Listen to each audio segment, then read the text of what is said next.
Have you lost your faith in humanity? I know I have. Let's fix it with another episode of Extremely Happy Story. Sandra Bullock reveals an incredibly sweet gesture Keanu Reeves made 25 years ago.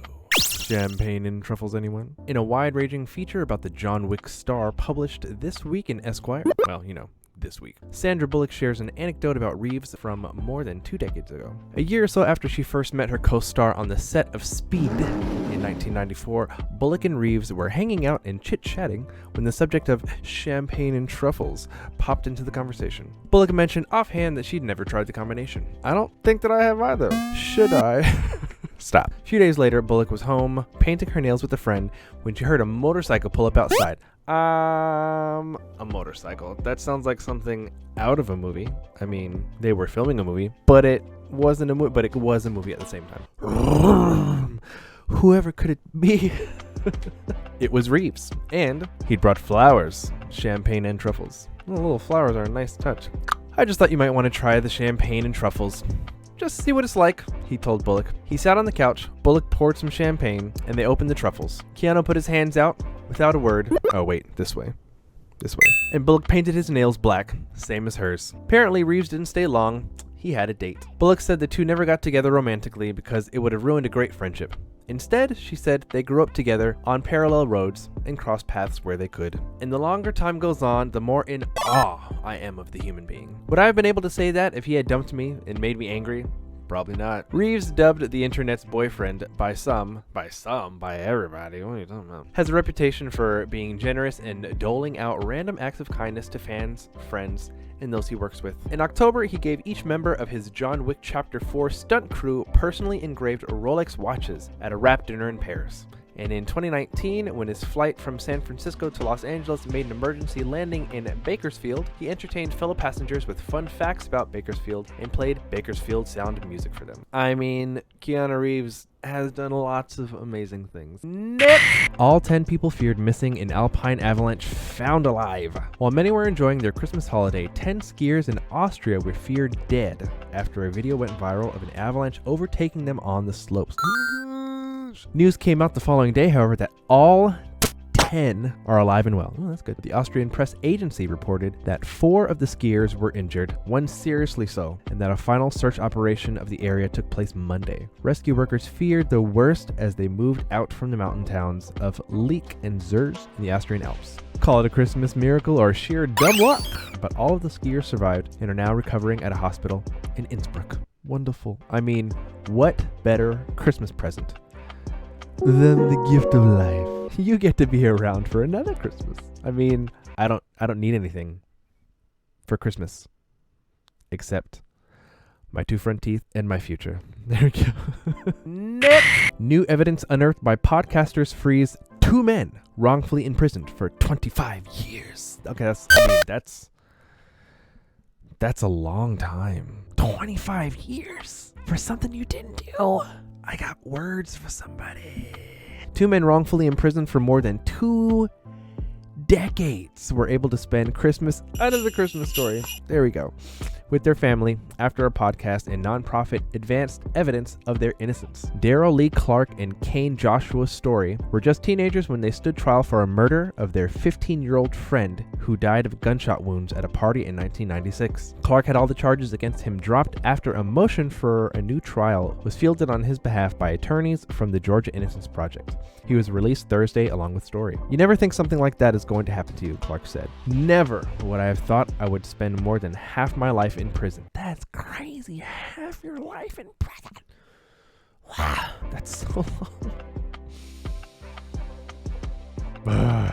That makes me so sad and angry. That's crazy. I mean, 25, that's crazy. Especially for something I didn't do. Especially for something you didn't do. I'm just glad the truth finally came to light after 25 years. I'm so thankful for the Georgia Innocence Project and Proof Podcast for what they did. Without them, I would still be in prison. Susan Simpson and Jacinda Davis host a podcast called Proof, and they began interviewing the state's 2 key witnesses about the case last year. The details go like this. At a party, 15-year-old Brian Bowling shot himself in a game of Russian roulette. What the heck? Why? Why is this a game? Why do people play this game? That's crazy. Why? with a gun allegedly provided by Story. Manslaughter was to be the original charge, but Bowling's distraught family urged for the charge to be stiffened to murder and charged Clark, who had a corroborating alibi of his absence from the whole situation, in a conspiracy to murder. I mean, I understand the family wanting somebody to pay for that because that's crazy, but when you want somebody to just fall, but you don't want the truth. The Proof Podcast hosts interviewed the party hostess, who admitted that the police had coerced her into making a false statements regarding Clark and Story's testimony. The second witness was a hearing-impaired man, and Simpson and Davis got him on record as not being able to separate the Bowling murder details with a very similar case from 10 years later in 1976. Furthermore, according to this hearing-impaired witness, he never saw Clark run through Bowling's yard, which was the original cornerstone of his charging in the case.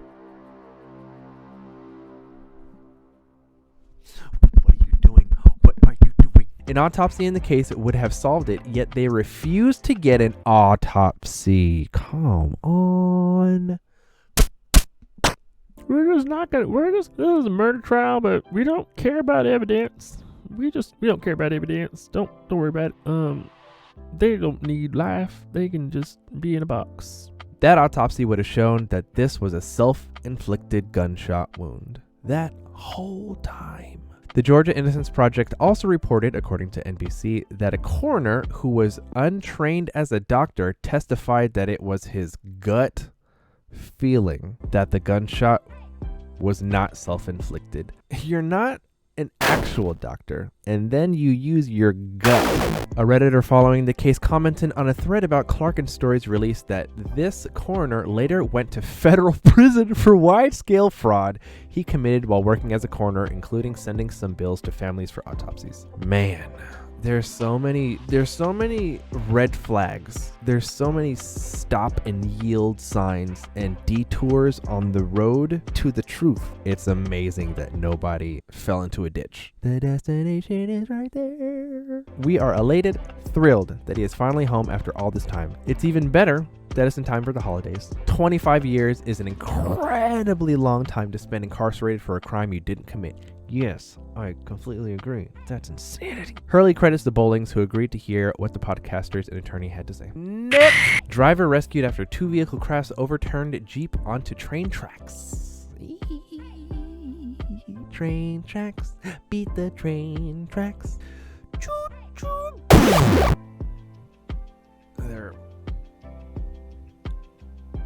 They're yanking the dude from the thing. They're yanking him away from the train tracks. Ching, ching, ching, ching. They're pulling something else away. Oh, there's like supplies and stuff. I mean, they had some time. That was still really close. That train just bulldozed the car like it was nothing. I mean, trains are tons and tons and tons and tons and tons and tons of weight. Why do accidents always happen on train tracks? Why is the convenience level at 1,000? Why is the opportunity for the worst case scenario so common? It's like we're living in Final Destination. There's like always something that happens exactly when it shouldn't happen. There's like a 10-foot radius of train track and you just happen to fall right there. Nope. No rhinos were poached in Assam in 2022 for the first time in 45 years. The announcement that no rhinos have been poached in 2022 in Assam has been heralded as a global conservation success. Save the rhinos! Ooh, what sound do rhinos make? That's the real question. This is the first time there have been 0 poaching incidents in the northern Indian region in 45 years. Before 2022, no poaching of rhinos was last reported in 1977. Good job, y'all. Good job. Himanta Biswa Sarma lauded the coordinated efforts of the state's forest and police departments for 2022's success. A special task force was formed in 2021. The task force constituted of 22 senior police and forest department officials. It was formed to coordinate the efforts of both departments on the mission. They marked all the entry and exit points used, as well as when, how, and where the poaching happened. They increased patrolling on full moon days when most poachers attacked a rhino. Why on full moons? Y'all so weird. We're gonna do it on a full moon. I mean, superstition, maybe? If any poachers entered a protected area, the task force received an alert. Hey, they just had like little laser sights, just like beep, and you crossed a beep, and then they would get an alert beep, and then run beep, and then they just hunt them down. Watchtowers with CCTV cameras were erected at specific locations, and armed commandos from police and forest departments were equipped with sophisticated arms, wireless sets, drones, and night vision cameras. Last year, 58 people involved in rhino poaching were arrested. Hey, get here. Assam is home to the world's largest population of one-horned rhinos, with nearly 2,900 animals across the state today.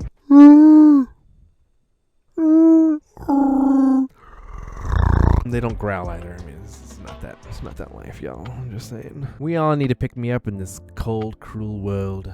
So spread the happy, share this video with someone who needs it, and subscribe so I can keep filling up your stinky black hearts with warm, fuzzy sunshine. Love y'all. Bye.